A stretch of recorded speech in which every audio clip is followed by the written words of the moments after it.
Hello everyone, welcome back to another day at Reddit channel. Want more videos? Please kindly like, comment, and subscribe. The story here is about a narcissist messed up relationship. After hearing the whole story, I would love to hear your reactions or comments in the comment section. So let's get started. The story goes, let me start by saying off, I take a big chunk of the responsibility by letting this relationship drag on as long as it did and continue with this situationship for as long as it did. But he was good at getting what he wanted. And I was so desperate for him to love me, I'd do anything without second thought. We dated for 5 years. For most of the first year we dated, we cohabitated, and he paid for virtually nothing. I was a student in college. He lied to me and said he was a student in college, but was not taking courses and did not take courses that entire year. This only bothered me when he was not making an effort to change his situation. After a year of dating, I came back to our apartment from being out of town for the weekend. And after taking a look around, I believed he cheated on me. This was due to all of my stuff being stored away or covered up in an apartment we shared, but I paid for. There was 2 game controllers sitting on our bed. I packed up my stuff and moved across country within a few weeks. After moving across the country, a few months later I got a call from him. He told me he was going to kill himself if I didn't send him money. He was going to use that money to drive to my state, return my belongings, and give me his dog/our dog. Why, you may ask? Because he didn't pay rent since I left and he was getting evicted. I sent him money. He kept getting lost because he didn't have data on his phone for the GPS. I stayed up all night because he kept calling me asking me for more money for gas.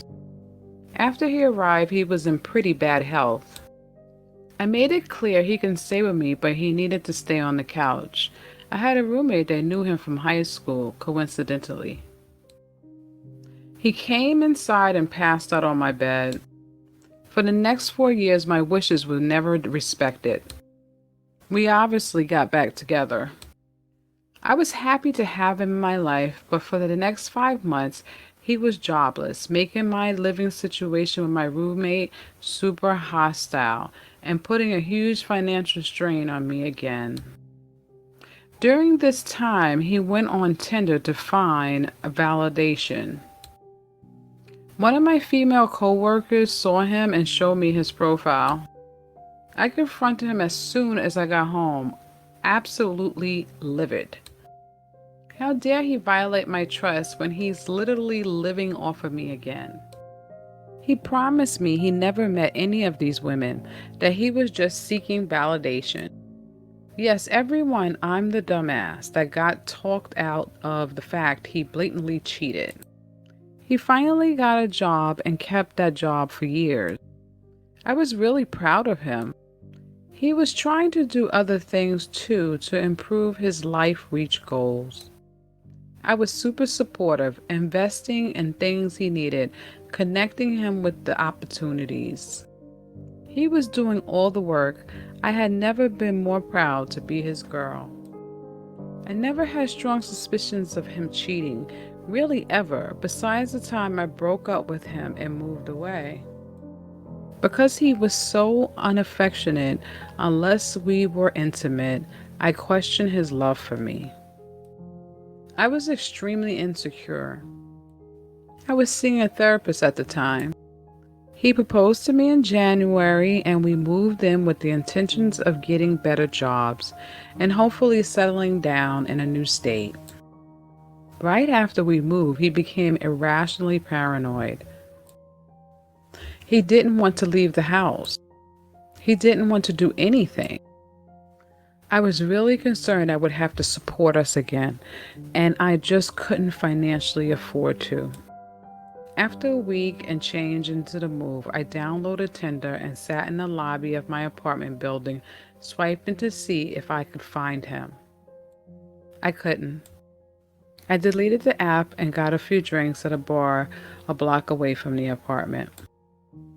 I didn't know what to do. I didn't know how to help him. His behavior was driving me insane. Earlier that week, we got into an argument about moving our furniture from the pod in the alley. I couldn't move everything myself. I'm 5'2" and not very strong. He's 6'2" and very strong. He didn't want to move anything after 3 days of it sitting in the alley, and I raised my voice and he recorded me angrily yelling at him to help me move the crap inside so we wouldn't get the pod ticket or have to pay extra for it sitting there. He uses that video against me to this day. In one of my lowest moments, he tells me it reminds him of who I really am. It makes me feel pretty horrible, and I tell him, but it's like he writes everything I say off because I'm either a narcissist or a psychopath or borderline. I've seen a therapist throughout my entire life and was never floated that theory, not even remotely. About a week and a half into our move, I got a text from him asking where I was. I had left the house to get us bus passes. I showed him a screenshot of my Google Maps and shared my trip with him. It wasn't enough. He had gone through my Google activity and saw I had downloaded and deleted Tinder, but wouldn't tell me until I got home. He asked for my phone and I complied. For the next several days, literally 48 hours, I entered the password for any email, social blog, website, and account he wanted access to. If I denied, I was a cheater. I had nothing to hide, so I complied fully, hoping when he found nothing it would be over. The problem was because he couldn't find anything, the search continued. He would scream at me when I fell asleep, shove the phone in my face and tell me I'm this, I'm that. I eventually went to a hotel after days of harassment and being berated. I was called all the names. I checked into the hotel around 4 a.m., cried myself to sleep, hoping to wake up rested and ready to figure out my next step. Psych. I woke up to worried texts and missed calls from my friends and family. My ex sent out this disgusting, sexually explicit email to my friends and family, even professional contacts such as my boss. He made the mistake of replying to my brother using his email instead of posing as me, using things that I've said in private to try to alienate me from my family. He also sent pictures of my underwear, but he claimed I wore them with another man. I tried to get his friends and family involved to calm him down. No one would help. I filed an immediate protective order, restraining order, and it was granted the same day I filed. About a week after the berating abuse, no choice but hotels, email, frickery happened. He showed no remorse, and I was honestly afraid of what he might do next. This was in March of 2019. Since then, I've been super pathetic and forgiving him and literally begging for him back and going back and forth from nothing to this relationship. I really missed him. I miss the feeling of home you get when you are with the person you love. Even if I was super blind and a lot of things or willing to overlook. He tells me I caused his PTSD with the restraining order. I didn't even mention him smashing a guitar inches from my face, smashing his phone, smashing my windshield, telling me to repeatedly kill myself, or the move from our previous home to here early this year. It's not apples to apples, but come on. Oh yes, he also calls me a narcissist. I've been in therapy most of my adolescent and adult life, anxiety and ADHD. Adult depression, yay. But apparently I'm borderline narcissist, according to him. Weird, I was also a psychology major. No expert, but I didn't feel I presented those symptoms in any way that would qualify me to have this disorder.